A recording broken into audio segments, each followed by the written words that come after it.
हाँ, देखिए, भारतीय दंड संहिता में आपको हम पिछले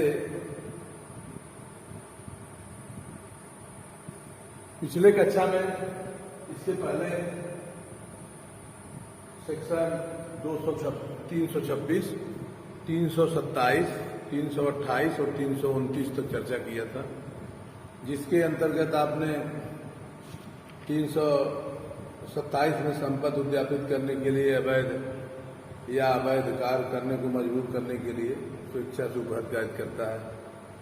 328 में आपने देखा था अपराध करने के आशय से विष इत्यादि द्वारा उपहत कायद करना, जानबूझकर जानता है कि अपराध इस कार्य से अपराध होगा, लेकिन फिर भी विष इत्यादि से शारीरिक इंजरी कायद करता है, जिसमें हमने एक केस बताया था आपको, धनिया दाजी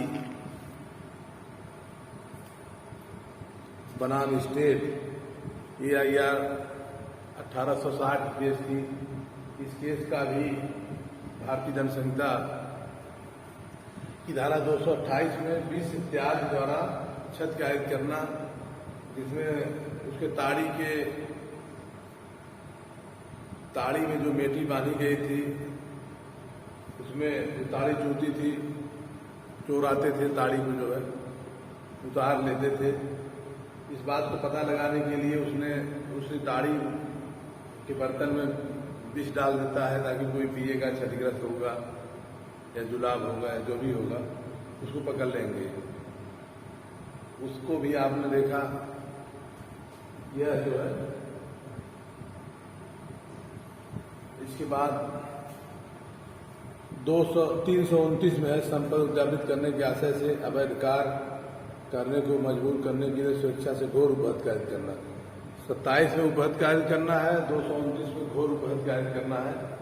संपत्ति को उद्यापित कर जो कोई व्यक्ति इस प्रयोजन से स्वेच्छा से घोर उपहत कार्य करेगा कि उपहत व्यक्ति से या उससे हितबद्ध किसी व्यक्ति से कोई संपत्ति या मूल्यवान प्रतिभूत उद्यापित किया जाए, या उपहत व्यक्ति को या उससे हितबद्ध किसी व्यक्ति को कोई बात जो अवैध है, जिसका किसी अपराध का किया जाना स्वीकार हो, करने के लिए मजबूर किया जाता है, तो उसको आजीवन कारावास अथवा 10 वर्ष के कारावास से दंडित किया जाएगा।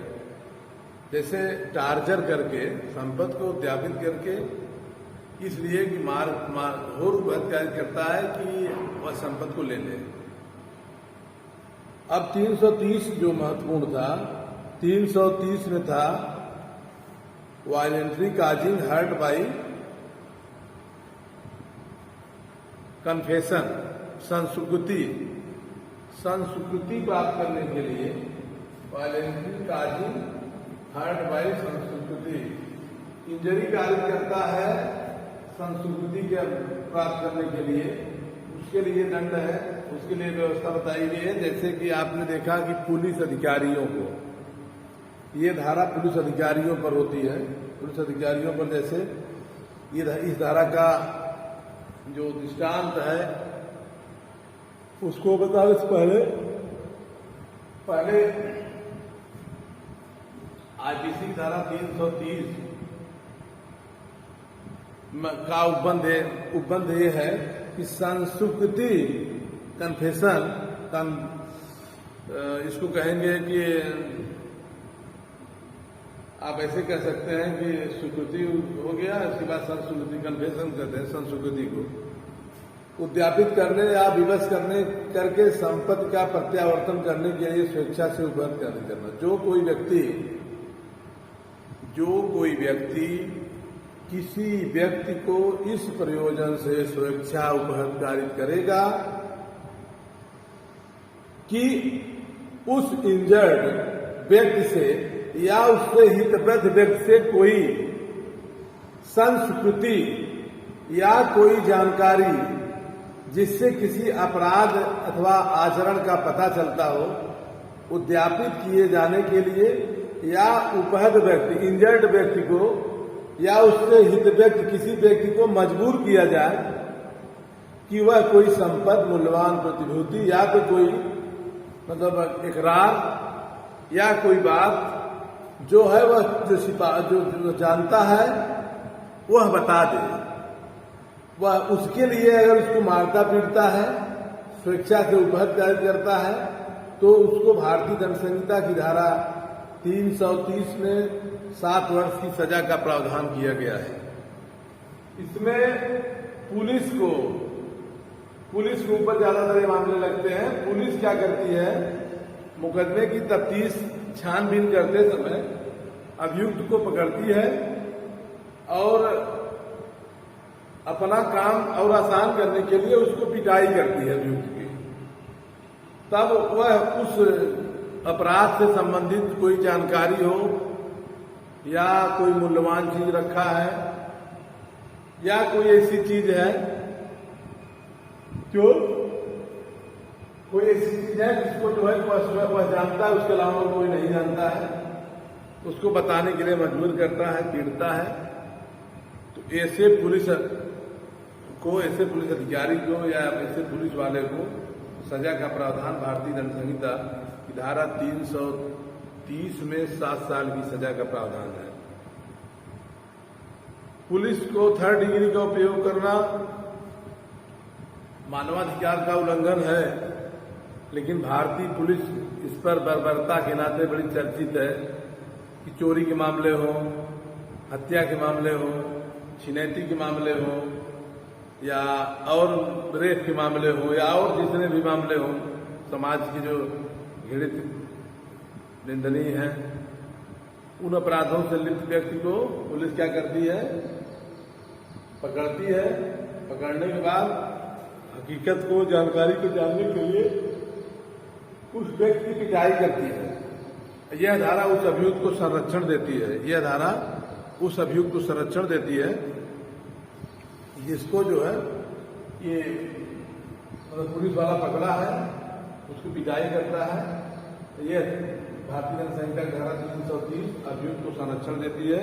यदि कोई पुलिस वाला इसका दुरुपयोग करता है तो उसको भारतीय दंड संहिता की धारा 330 के अंतर्गत 7 साल की सजा का प्रावधान है। इसका इलस्ट्रेशन देखिए। इलस्ट्रेशन में है एक पुलिस ऑफिसर बी को यह संस्कृति करने के लिए उसने अपराध किया है, वो प्रेरित करता है, यातना देता है। ए पुलिस वाला इस अपराध के अंतर्गत दोषी है। एक पुलिस वाला है, बी नामक अभियुक्त को पकड़ता है, उसको यातना देता है कि वो स्वीकार कर ले, जुर्म को इकबाल कर ले, जुर्म को स्वीकार कर ले, उसके लिए है। दूसरा है कि एक पुलिस ऑफिसर यह बतलाने के लिए कि अमुक चुराई हुई संपत्ति कहाँ रखी गई है, उत्प्रेरित करने के लिए को यातना देता है कि इस अपराध के अधीन दोषी है। अब यहां भी पुलिस वाला है, ए पुलिस ऑफिसर,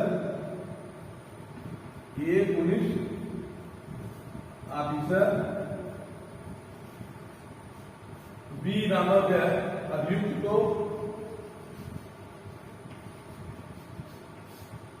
नामक अभियुक्त को किसी अपराध में लिप्त होने के लिए उसको ले जाता है और पीड़ता है संस्कृति प्राप्त करने के लिए। तो उसको उस पुलिस वाले को भारतीय दंड संहिता की धारा 330 में 7 ईयर की सजा का प्रावधान किया गया है। 7 साल का दंड है, मतलब मना करता है, कानून मना करता है कि आप ऐसा न करिए। ऐसा करते हैं तो आपको 7 साल का सजा का प्रावधान, लेकिन कहाँ कानून का कंप्लायंस होता नहीं। पुलिस वाले अब देख ही रहे हैं, जहाँ तक सरकारें जैसी आती जैसी व्यवस्था होती है, अब कैस्टोरियल डेथ, कस्टडी में डेथ बहुत ज्यादा हो रही है। पुलिस वाले पकड़ ले जाते हैं, रात भर इतनी पिटाई करते हैं तो सुबह व्यक्ति मरा पाया जाता है, उसको कहीं उठा कर ले जाते हैं हॉस्पिटल में, वहाँ फेंक देते हैं। तमाम इस तरह से ये आए दिन सुनने को देखने को मिल रहा है। तो स्थिति बड़ी दयनीय है। स्थिति दयनीय है, ये मानवाधिकार का उल्लंघन है, मानवाधिकार का पूर्णतः उल्लंघन है। स्थिति बहुत ही दयनीय है। तो यह भारतीय दंड संहिता धारा 330 होने के बाद भी अब पुलिस वालों का मनोबल और अपराध जो है करने की जो प्रवृत्ति है कम नहीं हो रही है। तीसरा है एक राजस्व ऑफिसर राजस्व की बकाया वसूलने के लिए बी को, जो बकायेदार है, उसको जो है कि यातना देता है या उसके परिवार वालों को यातना देता है तो वह राजस्व अधिकारी दोषी है। जैसे अब राजस्व का बकाया है, अमीन साहब आए गांव में, अमीन साहब घर गए, पैसा नहीं है, घर वालों को टार्चर करते हैं, परेशान करते हैं, मतलब यातना देते हैं, तो उनको भारतीय जन संहिता धारा 303 के अंतर्गत उनको दोषी माना जाता है। लॉर्ड मैकाले साहब ने भारतीय जन संहिता में 1860 में इतनी बढ़िया, इतनी ऊंची बातों को लिख दिया था जो आज अक्षर से सही लग रही है भी। एक और दृष्टांत देखिए, एक जमींदारी का वसूलने के लिए विवश करने के लिए अपने रैयत को को यातना देता है। मतलब जमींदार अपने कृषक को यातना देता है कि जमींदारी वसूली के लिए हमको पैसा दीजिए। अगर ऐसा नहीं करता है तो यह जो है ऐसा वह पैसा नहीं दे पाता है तो वह जमींदार भारतीय जन संहिता की धारा मतलब 330 के अंतर्गत अपराध का दोषी होगा। इसके बाद है 331 है 331 सेक्शन 331 कहता है, भारतीय जन संहिता सेक्शन 331 कहता है voluntary causing hurt by grievous injury, घोर उपहत कार्य करने के लिए दंड है। यहाँ पर 330 और 331 दोनों एक ही से धारा से रिलेटेड है। 330 में इंजरी कार्य करता है, 331 में ग्रेवियस इंजरी। ग्रेवियस इंजरी से तात्पर्य है, देखिए कि संस्कृति उद्यापित करने के लिए, विवश करने के लिए, संपत्ति प्राप्त करने के लिए स्वेच्छा से घोर उपहत कार्य करता है। जो कोई व्यक्ति, अब जैसे वहाँ 330 में, उसी तरह 331 में, वहाँ 330 में जो कोई व्यक्ति किसी व्यक्ति को संस्कृति प्राप्त करने के लिए उपहत कार्य करेगा। 331 कहता है जो कोई व्यक्ति किसी व्यक्ति को कोई संस्कृति प्राप्त करने के लिए घोर उपहत कार्य करेगा उसको 10 साल की सजा होगी। यहाँ 10 साल है, यहाँ के लिए 330 और 331 लगभग एक ही समान है। 331 में है जो कोई व्यक्ति इस प्रयोजन से या इस आशय से किसी व्यक्ति को घोर उपहत कार्य करेगा या उपहत व्यक्ति या उससे हितवत किसी व्यक्ति को स्वेच्छा से संस्कृति प्राप्त करने के लिए, किसी अपराध को औचार का पता लगाने के लिए, मूल्यवान चीज लेने के लिए या कोई भी चीज लेने के लिए हितवत व्यक्ति से मजबूर करता है, कोई संपत्ति उद्यापित करता है या दावे की मांग कराने के लिए, पुष्टि कराने के लिए या कोई ऐसी मूल्यवान चीज को लेने के लिए अगर घोर उपहत कार्य करता है तो वह जो है भारतीय जन संहिता धारा 331 में 10 साल की सजा का प्रावधान व्यवस्था बताया गया है।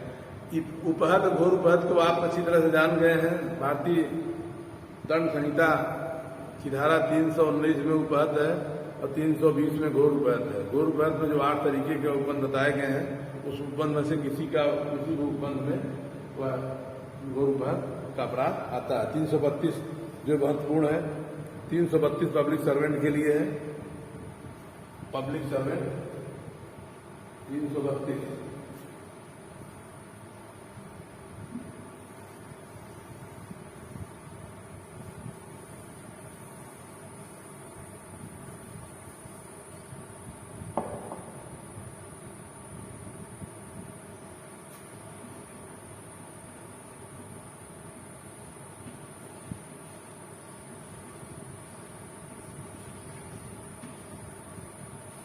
पब्लिक सर्वेंट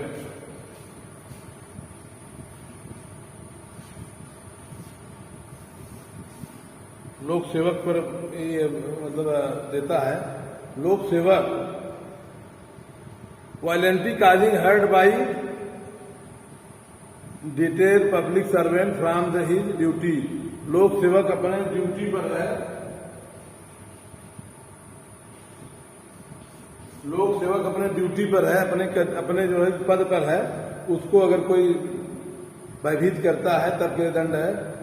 जो कोई व्यक्ति किसी ऐसे व्यक्ति को जो लोक सेवक है, जो कोई व्यक्ति किसी ऐसे व्यक्ति को जो लोक सेवक है या उस समय जब वह वैसा लोक सेवक के नाते अपने कर्तव्य का पालन कर रहा है, जो कोई व्यक्ति किसी ऐसे व्यक्ति को जो लोक सेवक है और उस समय लोक सेवक होने के नाते अपने कर्तव्य का पालन कर रहा है, निर्वहन कर रहा है, अथवा इस आशय से उस व्यक्ति को या किसी ऐसे लोक सेवक को वैसा लोक सेवक के नाते अपने कर्तव्य के निर्वहन से निवारित या भयोपरत करे, अवैध अथवा लोक सेवक के नाते उस व्यक्ति द्वारा अपने कर्तव्य से के विधिपूर्ण निर्वहन में की गई या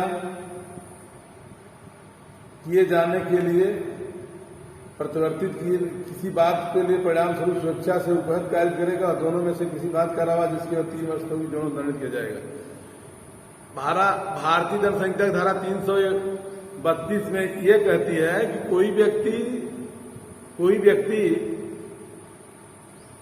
जो लोक सेवक है अपने पति कर्तव्य का निर्वहन का पालन कर रहा है, उस समय कोई उसको आकर धमकी देता है, धमकाता है, तो 332 के अंतर्गत उसको जो है 3 साल के दंड का प्रावधान किया गया, 3 साल की सजा होगा। जैसे लेखपाल साहब हैं, लेखपाल को जबरदस्ती खतौनी बनाने के लिए आप जो है भयभीत करते हैं। परीक्षा में आप हैं, परीक्षा में परीक्षार्थी बैठा है, उड़ाका दल फ्लाइंग स्क्वाड वाले बैच वाले आते हैं, तो कोई व्यक्ति अनायास उनको भयभीत करता है, अनायास कोई ऐसा कार्य करता है कि जो उनका अपना पति कर्तव्य निर्वहन कर रहे हैं उस दौरान उनको कोई समस्या पैदा करता है, तब के लिए है कि 332 में 3 साल की सजा का प्रावधान किया गया है। मतलब लोक सेवक को अपने पति कर्तव्य निर्वहन के दौरान यदि कोई जो है कि मतलब ऐसा कार्य करता है जिससे उस कार्य से वह व्यक्ति भयभीत हो, उसके लिए 333 में है, भारतीय दंड संहिता धारा 333 में है कि जो कोई लोक सेवक violently causing grievous hurt by public servant from his duty, violently causing hurt grievous injury from public servant by duty, अपने पति कर्तव्य निर्वहन के दौरान वह काम कर रहा है, उसको घोर उपहत कार्य करता है। 333 में सजा का प्रावधान 10 साल है। मतलब सरकारी व्यक्ति न हो, वो प्राइवेट पब्लिक सर्वेंट कह लीजिए, लोक सेवक। अब लोक सेवक की परिभाषा आपको भारतीय दंड संहिता धारा 21 में मिलेगा। 21 में पब्लिक सर्वेंट बताया गया है, आईपीसी धारा 21 में,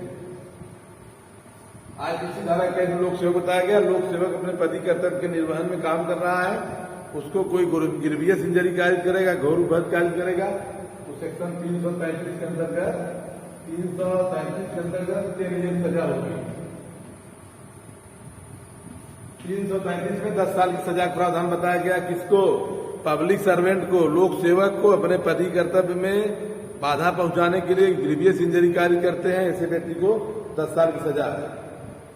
334 जो महत्वपूर्ण है, 335 दो सेक्शन देख लीजिए। 334 में है प्रोवोकेशन,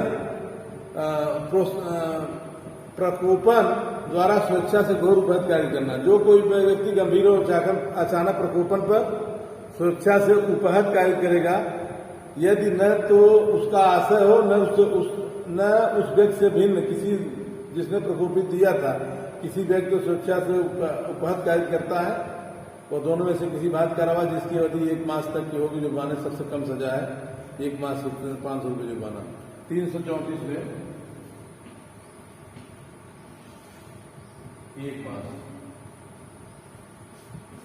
देखिए 334 में है कि कोई व्यक्ति जो स्वेच्छा से प्रकोपन में आकर किसी को उपहत कार्य करता है, जैसे आपस में 2 लोग बात कर रहे थे, बात में आपस में एकाएक प्रकोपन होता है। उस प्रकोपन परिणाम क्या होता है कि दोनों लोग आपस में लड़ जाते हैं और गुस्से में आकर किसी को मार देते हैं, उसको इंजरी कारित होती है। इंजरी कारित होती है, इंजरी कारित करना 323 में 2 साल सजा है, लेकिन प्रकोपन में इंजरी कारित करना 1 महीने की सजा का प्रावधान है, 500 रुपये जुर्माना, 1 महीने सजा। ध्यान दीजिए 323 में देखिए 323 में 2 साल की सजा है, ठीक। अब 334 में वही अपराध के लिए 1 मंथ का है। दोनों में अंतर देखिए।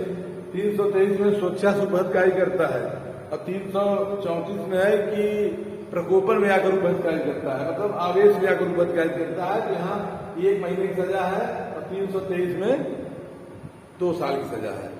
अपराध तो उतना है, लेकिन उसके लिए उसकी ग्रीवेलिटी का भेदता जो है मेंसीरिया पर होती है। उसका मेंसीरिया यहाँ मेंसीरिया है, दुरासन को कार्य कर रहा है, यहाँ मेंसीरिया का भाव है, यहाँ मेंसीरिया है, यहाँ मेंसीरिया नहीं है। इसी तरह से 335 देखिए क्या है, स्वेच्छा द्वारा घोर उपहत कायद करना, प्रकोपन द्वारा घोर उपहत कायद करना। जो कोई व्यक्ति अचानक या प्रकोपन द्वारा किसी व्यक्ति को स्वेच्छा से घोर उपहत कायद करेगा, इस आशय उसका आशय न रहा हो जो प्रकोपन दिया था, या उससे कोई भिन्न न रहा हो, ऐसी अवस्था में उस व्यक्ति को 4 वर्ष की सजा का प्रावधान है, 2000 रुपया है, यहाँ 4 साल सजा है।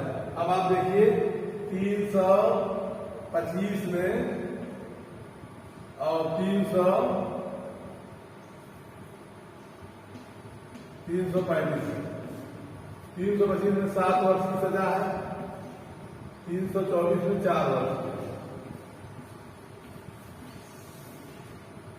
325 और 335 आईपीसी सेक्शन जो है 325 और 335। 325 में है कि स्वेच्छा से उपहत कायद करता है, जो भारतीय दंड संहिता की धारा 320 में जो कैटेगरी बताएगी उन कैटेगरी से अपराध करता है तो 7 साल सजा का प्रावधान है।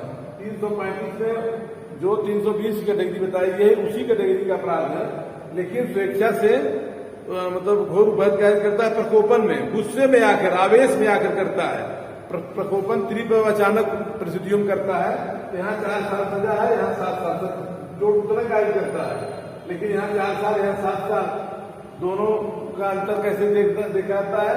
इंटेंशन पर, इंटेंशन कैसा था और मेंसीरिया क्या है? मेंसीरिया का यहाँ मेंसीरिया है, यहाँ मेंसीरिया का भाव है, यहाँ मेंसीरिया नहीं है, इसलिए 335 में 4 साल सजा है, 2000 जुर्माना है, और 325 में कितना सजा है? 7 साल सजा है। तो इस तरह से प्रकोपन को आप समझ गए, गंभीर प्रकोपन समझ गए, मेंसीरिया के आधार पर जो है कि ग्रेवियस इंजरी, घोर मतलब इंजरी, दोनों सब स्पष्ट हो गया। अब आपको अगले दिन अब बताया जाएगा। इस तरह से आप 335 तक आप मार्गदर्शन समझ दिए हैं। बहुत बहुत धन्यवाद आपको।